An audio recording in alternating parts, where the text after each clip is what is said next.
Good on you, Jared. Yes, Chris Scott, Geelong coach, he's our special guest. And the Tiger train continues. Next stop, Adelaide Oval. Toot toot.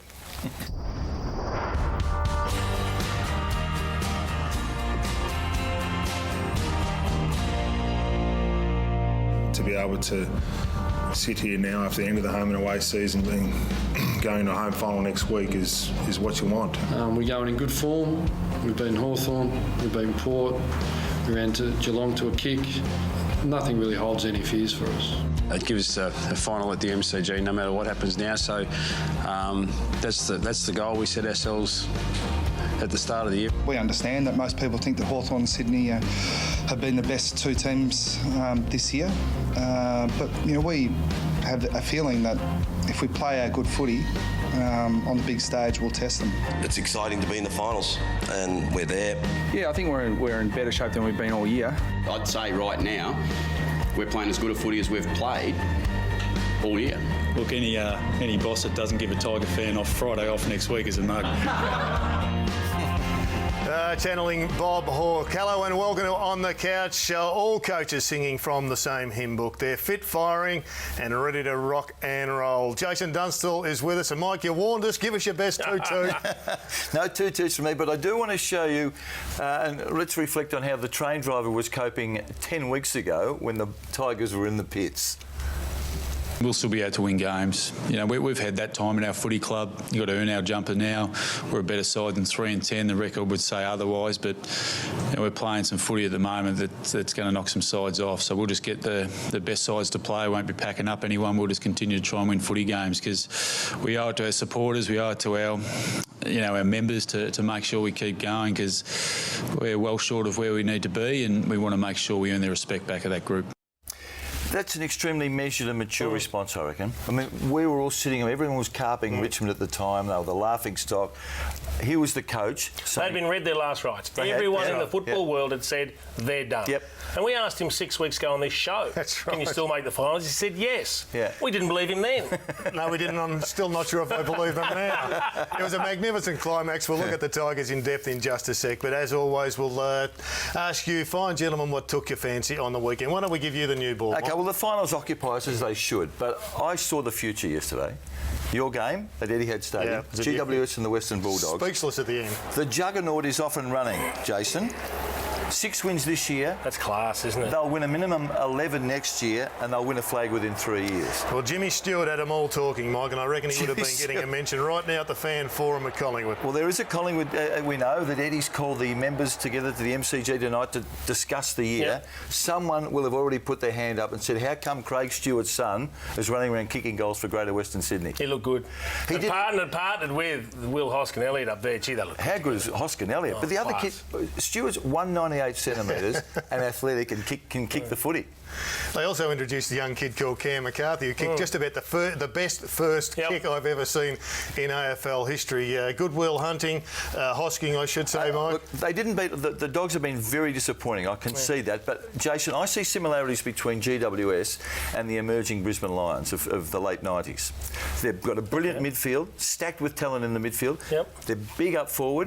They've got 3 or 4 blokes up there who are 195 plus, and they've got rebounding defenders. I might be over-optimistic here, but I reckon the future for GWS has never looked better. Well, it's a good squad, but I think we need to see them take some serious steps next season, like we saw Gold Coast do in the first half of this season. Well, they got 6 wins in their third year. Yeah. Gold Coast had 8, so it's not a bad performance, and they've come home hard. It was a great way to finish. So what about you, Jason? Well, I'm keeping on with the GWS connection because I'll tell you right now, here we go. if Anthony Miles isn't the best value for money recruit of the season, I've never seen a decent recruit. This guy is a clearance genius, and he has very quickly developed an amazing understanding with Big Ivan Maric. And what he does with all these clearances, he brings all the other players into the game. He is superb. He kicked a clearance goal as well, which was absolutely brilliant. But this guy is underrated.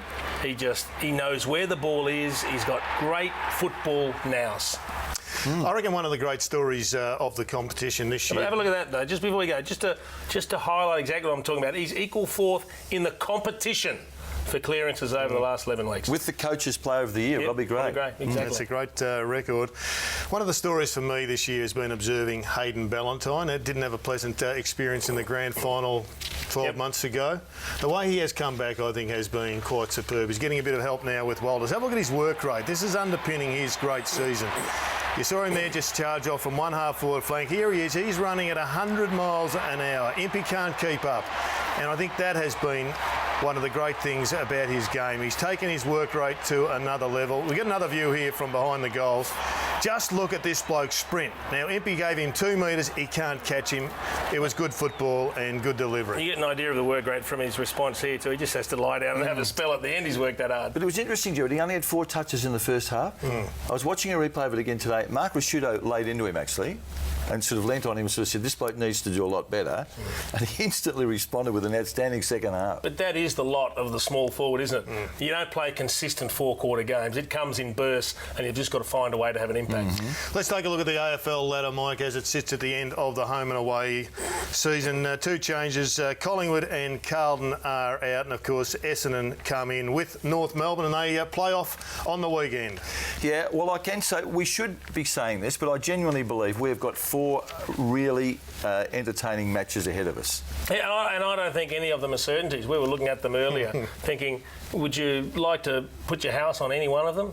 No, because they're all wide open. And you wouldn't dismiss the bottom 4. I mean, history says you can't win from the bottom 4, but they're It's all going to happen one day, they're mate. credible teams, aren't they? Yeah. It's the first time the Tigers have played consecutive finals since 74 and 75. It's been an incredible story. Part and parcel of it is players have played a lot better in the second half of the season. But I think the movement of Martin to that forward line, locking him inside the forward 50, has been an inspired one. Look, he's the match winner at Richmond, isn't he? As good as Cochin and those blokes have been, this is the bloke that can change the trend of a game, Dustin Martin. And here we saw, we'll get and talk about the ground later, but there he is in a one-on-one with Teddy Richards. This is the 3rd time this year he's done that. He's played one-on-one at a crucial moment of the game, and he's got the goal that's won it for Richmond. Now, he probably had a bit of help from an obliging umpire there, but he's still done it. And whenever he's exposed one-on-one, they don't tend to be your regulation lead up, take a mark, kick a goal. They're fighting body on body. He overpowers them with strength and pace, and then he finishes off. He's got great balance, hasn't he? Well, I think they've got a couple of options. I think Jonas is an option. I think Homsch, if he doesn't have a tool to match up on. They've got some quality defenders. Port Adelaide. O'Shea, if he was there, would be another option that could perhaps play. So I don't think they'll be afraid of what Richmond's going to serve up. Do you station him there, or do you just a bit of midfield and then play him forward? What would be the split between midfield and forward? Probably 60-40, maybe 70-30, predominantly forward. And you've got to rotate him to get him into the game, and also give Deledio and Cochin a spell forward as well. But it's been the great, I guess, domino theory of Miles coming through. They've got this other inside midfield, which has allowed them to put Dustin Martin down in deep in attack, and what a move it has been. Now, the Gymkhana, Mike, is back under the microscope, and we were forewarned about the nature of the surface and the perils by David King prior to the match. I think the ground's in pretty good condition through the corridor, through the middle of the ground. It's the near side wing here where you can see it at the ground level here. It's when you plant your foot to kick, there is some give in this laneway out here, and the players, no matter what stops they wear, will plant that left leg if they're a right footer. There will be some give there. We hope it doesn't cause injury. We hope it doesn't cause a sloppy, scrappy sort of kicking game today. And we haven't got the vision, but David King went on to slip on that and ended up on his backside. Well, but the AFL have come out tonight and said that there will be some work done on it. Well, I think 2 things. There was a heap of rain in Sydney all week. 14 days in a row of rain. They've got more rain predicted. Yep. And look, they've done a lot of work, so you can sit there and say the AFL said there'll be more work done on it. The curators have worked 24 hours a day. They're doing everything they can. But it's still not the best surface. But there was a rugby league game 2 days before that. On a Thursday night there was, but why does that matter? Well, because it's got to be chopped up, doesn't it? It was a wet... From one game. Yeah. Well, we were also told that patch is where the Rugby League have their moniker, so there's been some work done on it. Yeah, and when you have a patchwork quilt, you're always going to have problems at the junctions, aren't you? And that's what happened with Teddy Richards when he lost his footing. Well, this one, there was that long strip, but that went from one half forward flank to the other, and every important kick or long shot for goal was actually on that patch. It was very, very It didn't funny. deter the Tigers, though, and they continue to win well on the road. Away from home is no fear for them. Look, Gerard, I was optimistic about the Tigers last week, and here's one of the reasons why. There's 6 games on the road this year. They dropped the first one to the Gold Coast, and they've won the 5 since. But they went up there with all the incentive and all the momentum, didn't they? And that first quarter, I mean, Wouldn't have mattered if Buddy was there because the ball didn't go inside the forward 50 for the first 6 goals, didn't it? It was so electrifying, though. Yeah, they were on, and the Swans were way off, weren't they? Momentum, confidence, the knowledge, knowing that you've won 5 out of 6 on the road. They go to the Adelaide Oval with no fear next week. Talk about players that have stepped up. Martin's won. Delidio and in particular Rance on the weekend had magnificent games, and the Rance game I think is now going to be part of Richmond's folklore. Does he play himself into the All-Australian team, Jerry? He's got to be awfully close, Mike. We'll have a look at the numbers of his competitors very shortly, but he missed 5 games early in the piece, but he has come back and he's been a star. You guys, we talked. He was on 2 weeks ago, Jason. You talked about your interest in him a few years ago. You get everything he's got, don't you? Yeah. And he's grown in confidence now and in poise, and he's an elite defender. Such a great competitive nature, and you look at his numbers here, and they stack up pretty favourably, don't they? In fact, they're as good as anyone's. Well, 3 of those gentlemen will be picked. The selectors meet tomorrow. Which 3 are you leaving out, Jared? Because 6 I'm not a doesn't go into selector, 3. I've got to say. I'm just asking you for your opinion, Well, Jared. I think that the value of Rance is that not only does he stop it, he also wins it. I think Eric McKenzie is a lock, and I think Talia is a lock. So Carl Hooker misses out after I the think year Carl he's had. will miss out, and I think Hattie. No spot for Harry. No spot for Harry. Who are you leaving out, Mike? I like the top 3. But then Hooker's here, it's hard, you can't dispute Well, there's what probably he's done. potential for somebody on the bench. Jason, your good self? I'll have the top 4.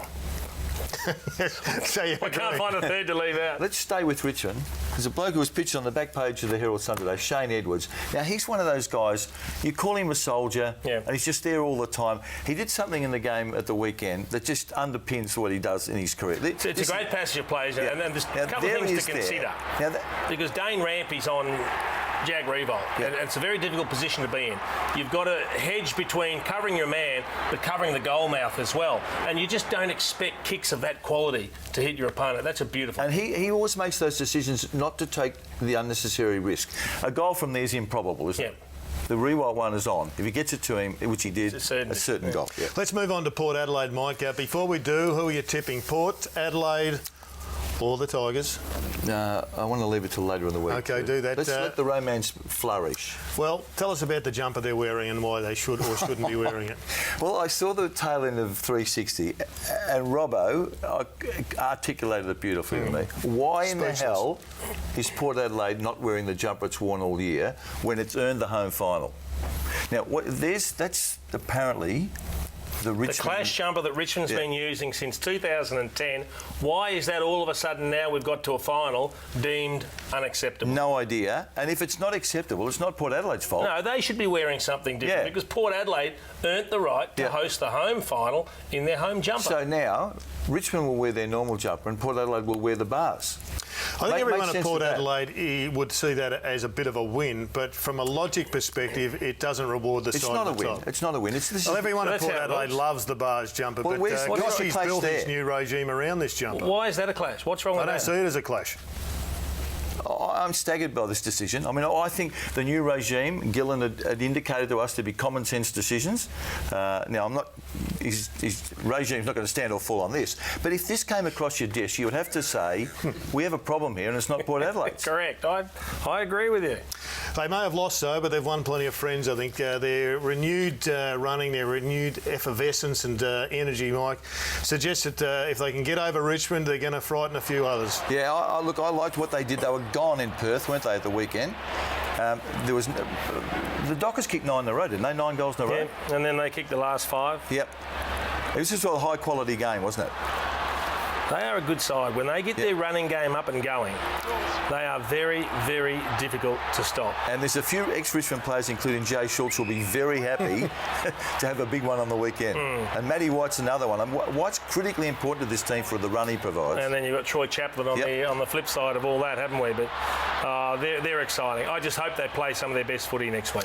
I think part and parcel that is Schultz just kicking goals when he gets opportunities. He is one of the most accurate shots that we have seen in AFL footy. Jason, he's got one of the techniques you love. Run straight, kick straight. Simple, very simple. Keeps everything in line and does it just so effortlessly.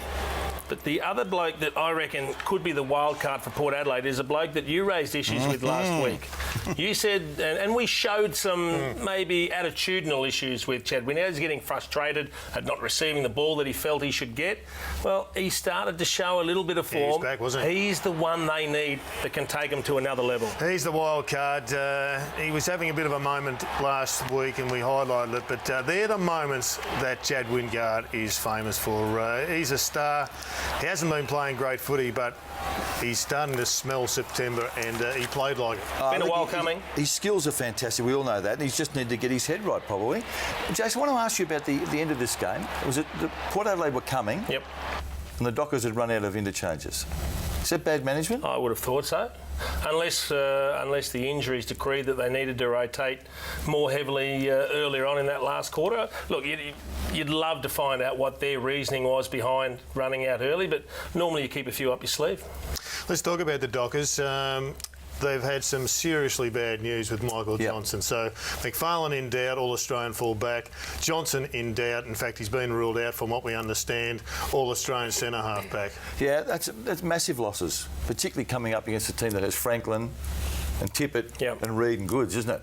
Yeah. I mean, this has seriously dented their premiership aspirations. Yeah, no doubt about that. And look, he's an incredibly important player, so how they cover for him is going to be very interesting, isn't it? I mean, McFarlane, we forget that. I mean, I've always sort of tended to underrate this bloke, but McFarlane's been a great defender for 10 years, hasn't he? He has been. Silvani gets his opportunity, you would think. He got lost his place for Ibbotson in a match-up situation on the weekend. So Silvani comes back in, and at the same time, they're going to have to match it against two of the biggest guns in town in Sydney. But they get a gun themselves back, don't they? Nathan Fyfe returns this week. You get a feel for Michael Johnson, though, because he's now out for the final series, so he's done.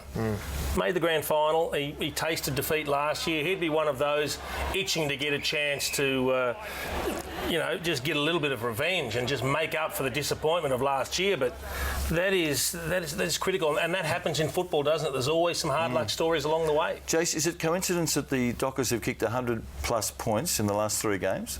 Have you detected, either of you detected a change in the way they're playing their footy? I've detected a change in who's in their team. Michael Walters is in their team, but here's the points for, and you can see those plus hundreds. It's like your cricket batting average, Mike. When the finals come around, you start knocking the tons out. Yeah, let me ask you a question, though. Will they be kicking 100 points a game in finals? Well, that's the dilemma that they've got. I mean, the query on Freo has been their ability to kick a score good enough to win a game in the final series. But I like the way they've been going about their work. It's not just Walters, but they're more enterprising all over the ground now, aren't they? Well, they're getting their best game going at this stage, and the introduction of a number of their left-footers who we're just seeing on screen has been important. Chris Mayne's coming back to his very best, and they're kicking it into a potent forward line, a running forward line. And Taberner, the introduction of Matt Taberner has given them an extra leg that they can kick it to. He's taking some good marks. But they're going forward and not sideways. They are more enterprising. The only problem is, come finals, there's a much greater contested defensive mindset than that free open style of play. They may have to kick more because they may be conceding some more goals. When you lose 2 guns like that, Rossline might have to just open up the floodgates a little bit. He's got a couple of young improvers. Lockie Neal has won the medal on Anzac Day during the year.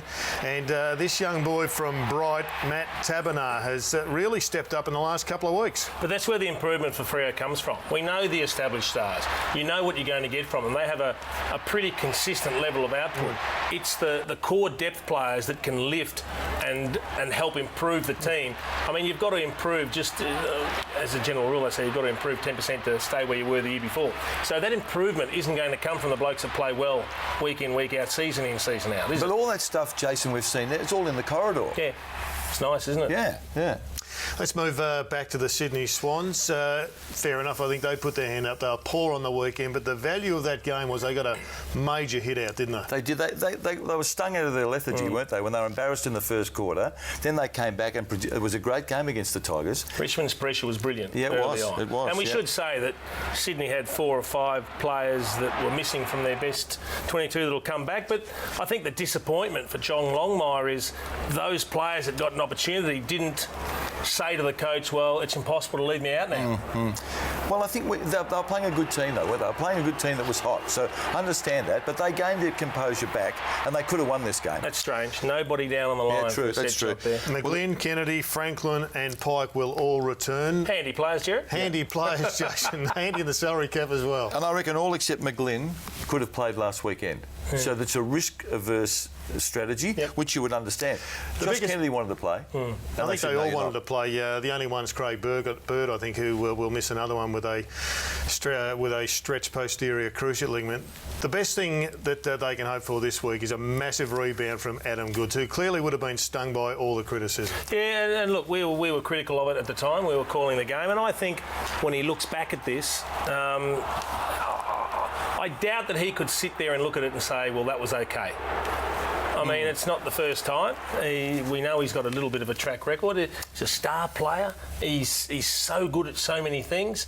You'd just like to see that get taken out of his game. I want to ask you this. And that's one that he did earlier in the season. Yeah, he's got a history of this, I understand. But do you think that the umpires are taking the law into their own hands? Well, the difficulty now is the umpires, when they see a couple of these sorts of things, even when there's a genuine free kick now, they might think twice. See, it's a little bit like the boy that cried wolf, isn't it? I agree. There were a couple of incidents on Saturday where Goodsy was probably entitled to a free.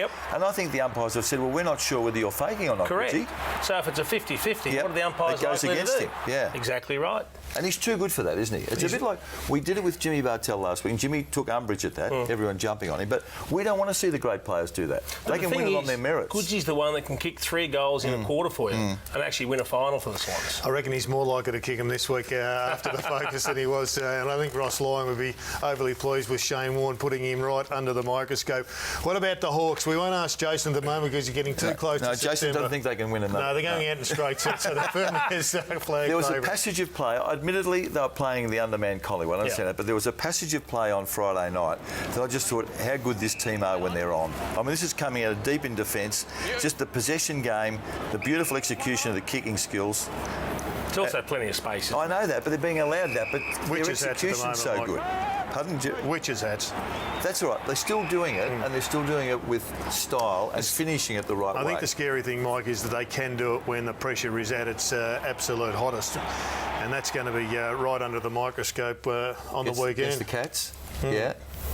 Yes. You going to say something about Hawthorn? No, I think they've had a pretty good run in. They had some tough games, really tough games against Geelong and Freo.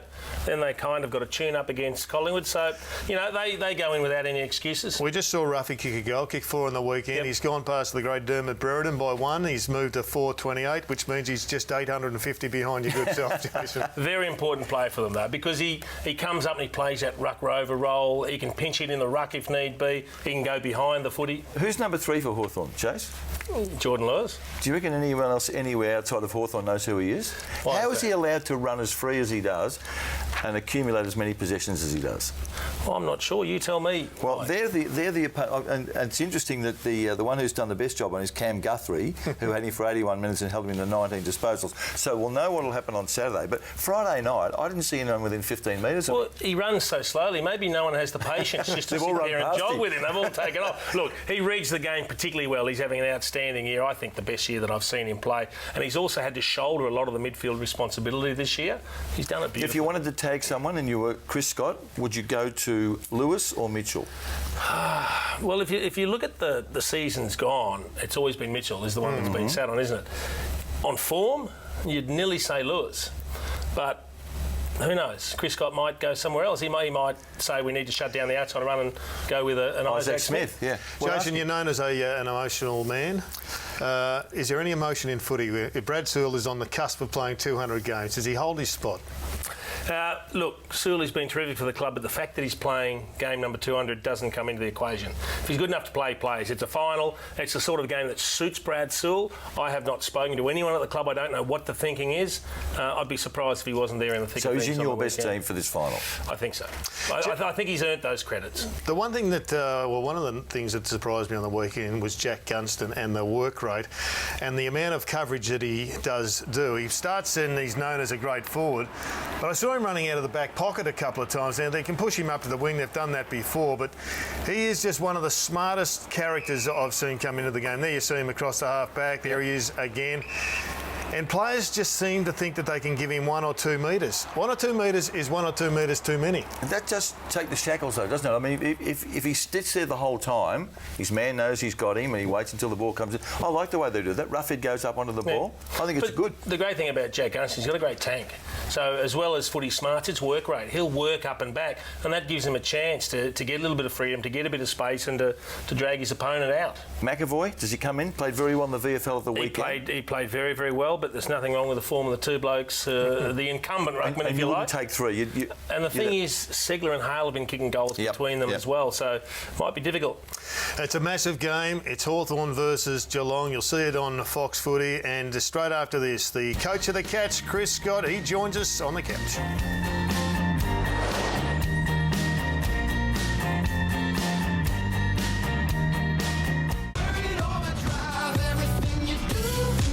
Looks down the field and sees the perfect one-on-one. The big man runs, plays on, goals. Hawkins got 6. We have some players that we know can play the footy that's good enough. So we're still extremely positive. And that's how easy it is. Goal number 7. That's his best ever. I reckon the coaches, have got an air of positivity about what we can do. I'm quietly confident that they will surprise on the upside. Going into a final next week with his tail up, plenty of confidence. So that's great news for the Cats. It's finals time, and like the preceding 3 years, we welcome Chris Scott to the couch. It's a regular habit, one I'm sure you're never going to get tired of. No, it's good to be here. Thanks for having me. Everybody's up and about positive. I saw a bloke on the weekend that would have made you smile. After a previous week, I thought Tom Hawkins struggled a little bit, looked a bit proppy. He was in scintillating form on the weekend. Yeah, he was, and more importantly, he moved really well. He looked to be as agile as he has in the past month, and he hasn't. I don't think he's been bad. He had probably one of his more average games against the Hawks and still kicked 3 and was a pretty good target for us. So if that's the worst he gives us through September, we'll still be pretty happy. But he was dominant against a key defender that I rate on the weekend. 5 games against the Hawks for 11 goals. Now, Podsy used to kick some goals, didn't he, when he was playing alongside him and take a bit of the attention away. But you'd want a better average than 2 from him, wouldn't you?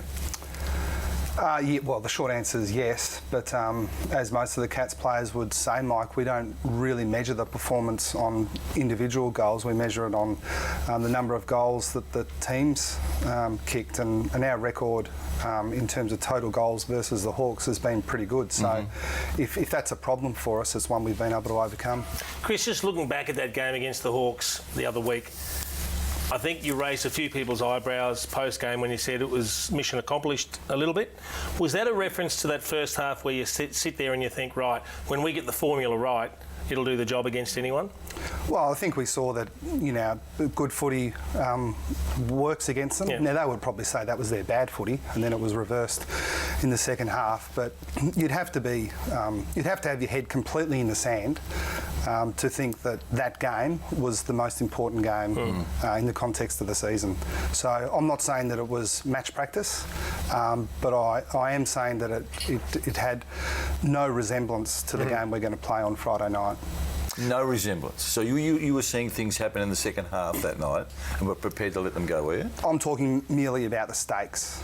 So understand that. Yeah. So in terms of what we will do on the weekend, we'd like to think we'll play better, and I think both teams will make some slight adjustments. So there'll be some nuance there, but I think the bigger issue, especially when you're talking about seasoned players who have played on the big stage before, you have to do a very, very good job of convincing them that that game is as important as the one we're going to play on Friday night.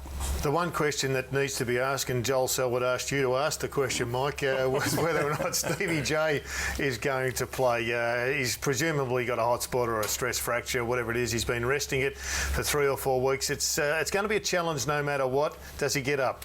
Well, yeah, just to clarify, it's certainly not a stress fracture. If that was the case, we would have ruled him out for the season because that's a pretty serious injury.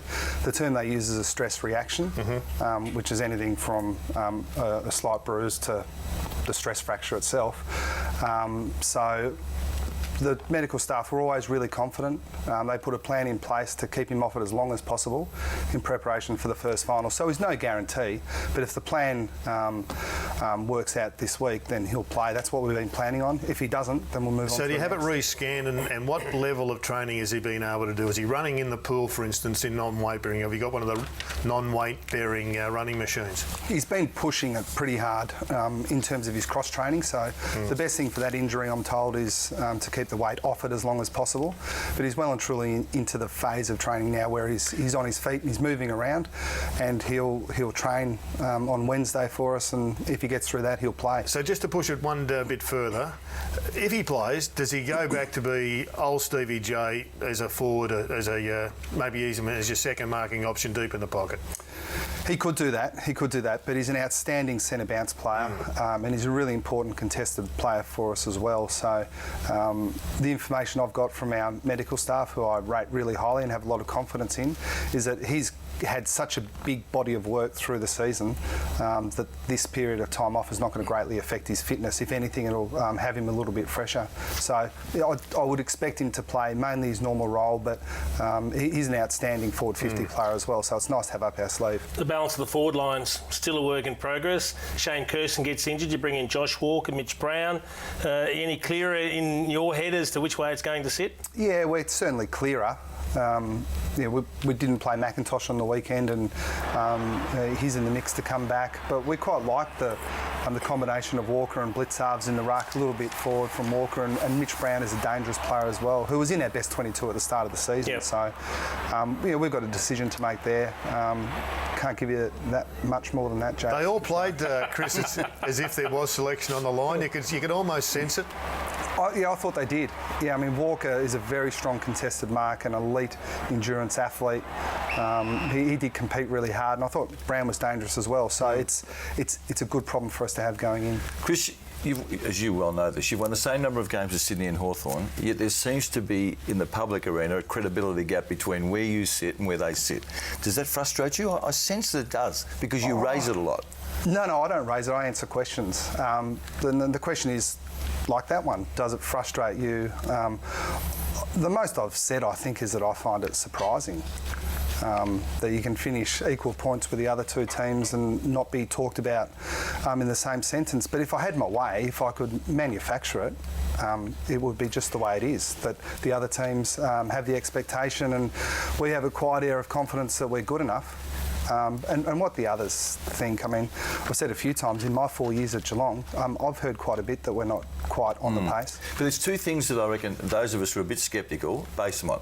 Your second halves and your fade-outs, the fact that you've won 10 close games and you've got a percentage of 113. Now, all those things in a mathematical sense would indicate that you're not the team you were. Yeah, but it sounds like you're trying to convince yourself. Like we're pretty comfortable where we are. I mean, I could sit here and debate it with you, but I don't really have the time or the inclination. But we've got ourselves into the position where we have a home final, first week of the finals, with a chance to go straight into a prelim final. We think we're in a pretty good place. Certainly no lack of respect from the other teams, let me tell you, Scotty. I want to ask you about Joel Selwood. He's now the Brownlow medal favourite. Came second last year. You've seen both years. How do you compare them? I don't spend a lot of time working out, where the individuals sit in the context of one season to another, particularly when it comes to the Brownlow. One thing we do know about the Brownlow is one quirk of the system is that you can be fourth best on ground every single week and not poll a vote. Yeah. He had an outstanding start to the season. I'd expect him to be leading in the first 5 weeks of the season. Maybe a little bit flat by his standards and then came home hard. So it wouldn't be a bad result if he won one, would it? No, I don't No, think so. we'd all be happy with that. A lot of conjecture about players, quote, diving, including one of your players, the revered Jimmy Bartel. Two-part question. Did you think he dived or dove? And did you see the need to address it with him? No, I didn't. No, Jimmy is one of the great contested players of the modern era, in my view, and that's a biased view. I take Jimmy at his word, and I get a little bit annoyed on Jimmy's behalf when other people don't. I think the conversation has been hijacked a little bit. I think people that had an issue with that should have done the mature thing and ring the umpires department and say, was that a free kick? And the umpires would have said, yes, it was. Case closed, in my view. Now, players accentuating contact is the broader discussion, I don't think anyone really likes it, but Jimmy articulated it pretty well. And I don't feel the need to really defend him here, but when you're running flat out, it doesn't take much force to propel you forward. He was angry, wasn't he? Yeah, I think Jimmy took it personally, but he's over it. I don't know if you saw the show last week, but Mike broke a reasonably big story that was picked up just about everywhere else, that the Cats had tabled a 5-year deal for James Frawley. Do you have any confidence that the Cats will be the team that secures his services? I've learned not to be confident when it comes to these things, and fortunately in the way we do things, and I understand that every club's different, there are other people looking after that stuff on behalf of Geelong, so I can focus purely on the footy. But James has got a decision to make, and we will respect it irrespective of it. I think the Melbourne blokes think that he's going to Geelong, Jace. If you were to land him, there's a feeling that would release a key defender to go forward. Is that necessarily Harry Taylor, or could it be someone else? Could James Frawley be played as a forward if he was at Geelong, or Jared Rivers perhaps? We have this debate at Match Committee a fair bit. We talk about Harry playing forward a lot. We rarely do it, but we talk about it a lot. There are a few advocates within our coaching staff for Lonergan and Rivers to play forward, but looking at our mix, we tend to, with the exception of probably Hawkins and Lonergan, we tend to think of our key position players as both ends of the ground. But we are also underestimating the fact that Vardy will come back, and he would have been probably in our, or planned to be in our best 22 at the start of the season, and we've still got high hopes for Menzel, who plays as a pseudo key position player as well. No Vardy, no Simpson. Big responsibility on McIntosh and Blitzarves. Yeah, there is. Yeah, but we throw Walker into that mix as well. But he's a kid, isn't he? I mean, it's just... Yeah, he is, but he performed pretty well at AFL level a few days ago. So, So are you saying there's no guarantee McIntosh will come into the side, or are you sowing the 3 into the breach? Oh, I'm probably just throwing it out there that he's not a lock, but I reckon he's pretty close. It's an interesting one because it looked as if he needed to freshen up a little bit. You could have either trained him harder or given him the week off, and you chose to give him the week off. And I suspect you're going to ask him to play a little bit more defensively against Hale and Segler if, in fact, those opportunities arise. Yeah, I think it actually got a little bit of airplay, and I think we've probably, again, I don't want to sound like I'm defending my players. I know that's your go-to as a coach, and we've got to be a little bit more open-minded than that. But Hale marked one against him in a contest. Good players sometimes get out-marked. And another one, Hamish was a little bit off him. In my view, I didn't see Hawthorn's ruckman running forward off Hamish. They may do it better on Friday night, but Hamish is certainly, he's got to defend as well. But we're pretty comfortable with the big guys we'll take in v the Hawks. One quick one before we let you go. The Cats numbers first half as opposed to second half. Second half numbers reasonably average. Does that concern you at all? Oh, a little bit. We'd like them to be better. And we'd like to think that we address all the potential issues, real and imagined. We've talked about it, we've been through all the possibilities, and hopefully we've come up with a plan to address it. But again, we've lost 5 home and away games for the season. I think... Not a huge issue. Yeah, you could be pessimistic about it and say, oh, that's a huge problem, that's why you won't win the flag. We just don't share that view. Chris, you're 3 wins away from another premiership. Good luck in September. It's been a great home and away, and we're all thrilled that the Cats are back in there, and we're looking forward to Friday night. Likewise. Thanks for having me. Chris Scott, our special guest on the couch. He might be back again later on in the year. We'll take a break. More couch after this.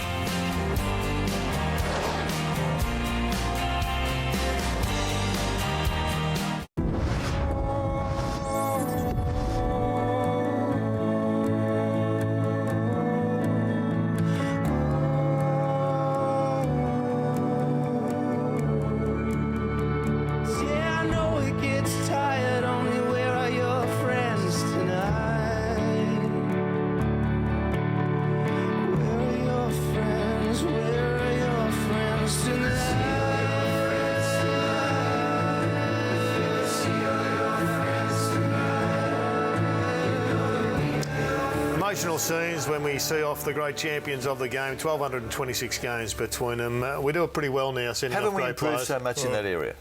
I mean, and the players themselves. When you left, you didn't have any fanfare, did you, when you retired? In what way? In what respect? Well, there was... you didn't have Guard of Honour when you left the ground. You didn't go in the MCG Grand Final Day parade, did you?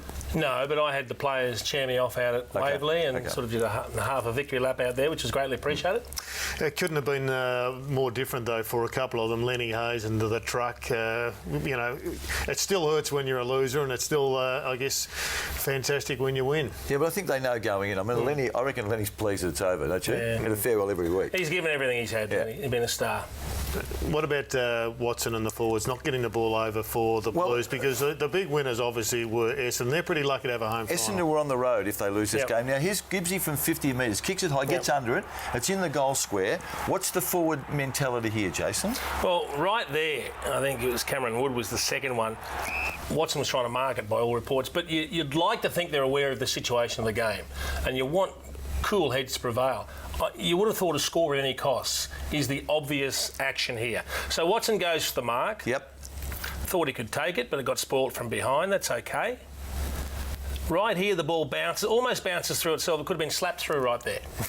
So if that group they're talking about, with Casbolt's ability to jump and his size, should he have not taken the responsibility to actually just whack it through? Well, that's the other issue, and Watson could have tried to just back fist it through as well. They had to get any score on the board. What it says about the Bombers, though, is, I mean, it's unbelievable they exposed themselves to that vulnerability. Well, the game was amazing. 30 points up, flying the Blues, and then the Bombers kicked the next half a dozen goals. Looked as if they had the game won, and then put the queue on the race. How did both teams get 30 points up and no one wins? Well, have a look at those, Jason. This is Essendon all year, Yeah. and no wonder Bomber says he's searching for the key to these blokes. I mean, that game, say for argument's sake, early in the season against Collingwood, they kicked the first 6 goals, Kicked 2 and more finished for the with game. 8 for the Yeah. game. That's poor, isn't it? And that's been a pattern. Is that there's 6 examples there. I think you could understand it in round 23 if it was in isolation, but that has been, unfortunately, a trait of their season. Yeah, and I think Watson missing has probably exacerbated that because he's such a reliable force. But they've had Watson and Heppel for most of the year trying to hold this lot together. But they just... I really admire Heppel. I think he has risen to a level now where he's genuinely an elite player in the We competition. speak about great Brownlow medal winners. He's not a favourite. I think he's about $11. But you wouldn't be surprised if he bobbed up. He's had so many great games. Yeah, and he's playing 10 days after having his hand operated on and a plate inserted in it. He's going to poll well because there aren't that many standout players at Essendon, are there? And with the games that Joe Watson has missed, who are the ones that are likely to steal votes off him? True. Yep. Well, Goddard stepped up as well, so he's maybe one. But the kid with the flowing blonde locks has got to be Does stand a vote out. getter, and I think he actually has polled well. Who's got the best midfield, Mike? The Bombers or the Kangaroos? Because I think that's going to be significant. Yeah, no, Bombers for mine. I think they're better in the midfield.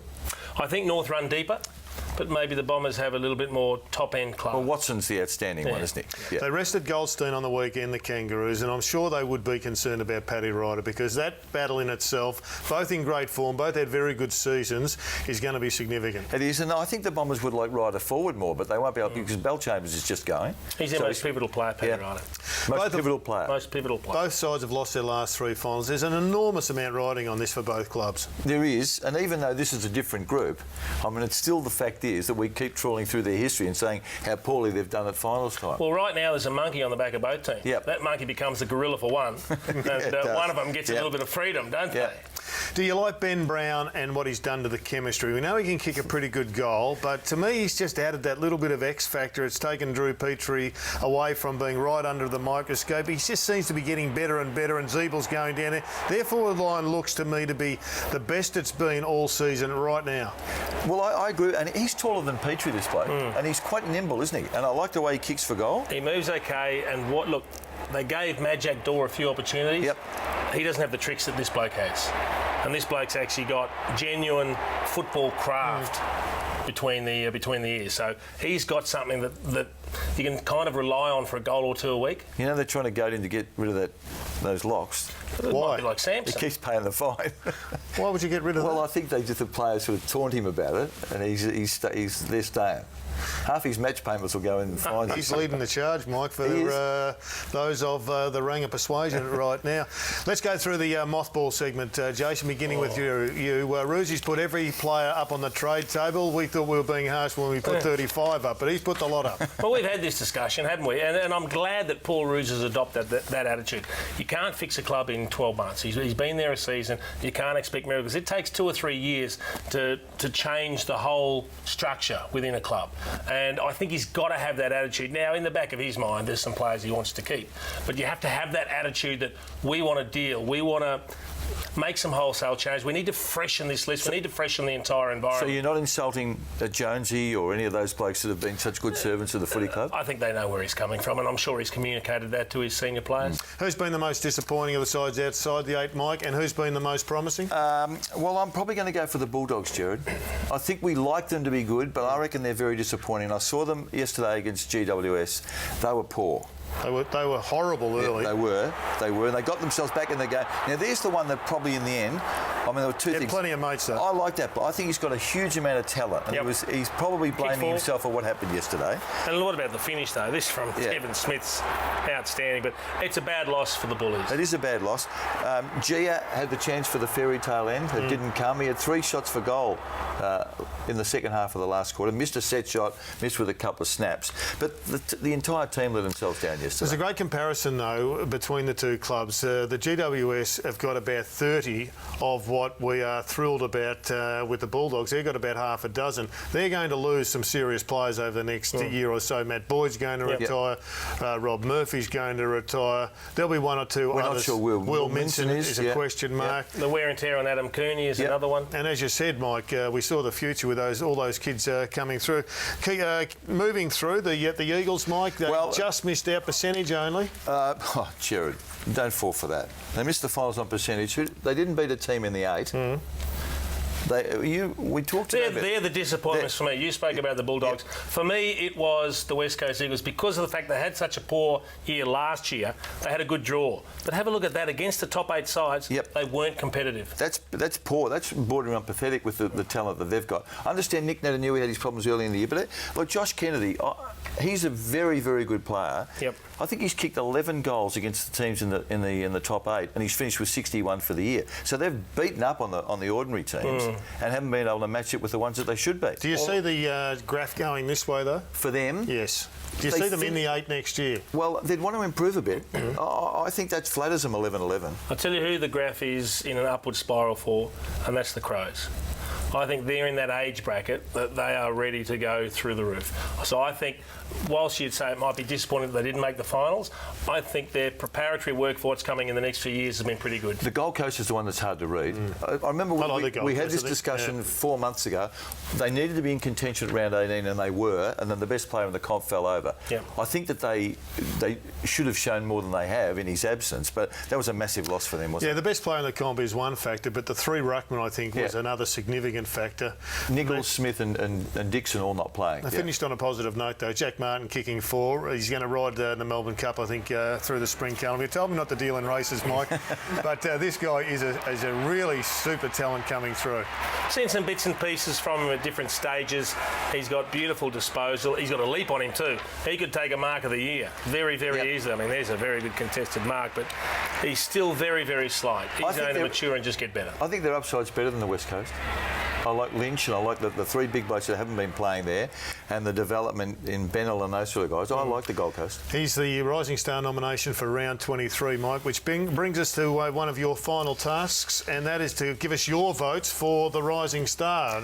There they are, Jared, and unlike some, I'm prepared to look outside Victoria.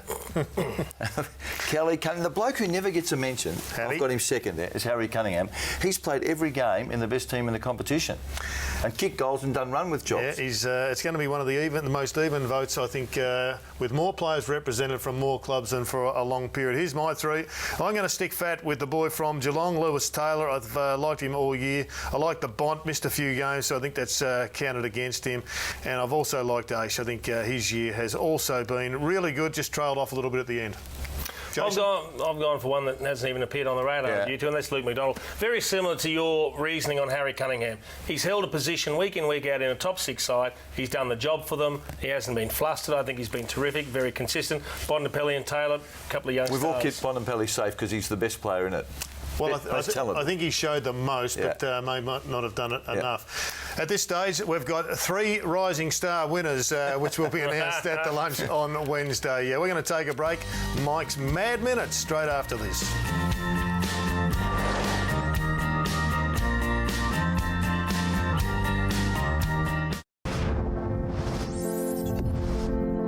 The 2004 Premiership.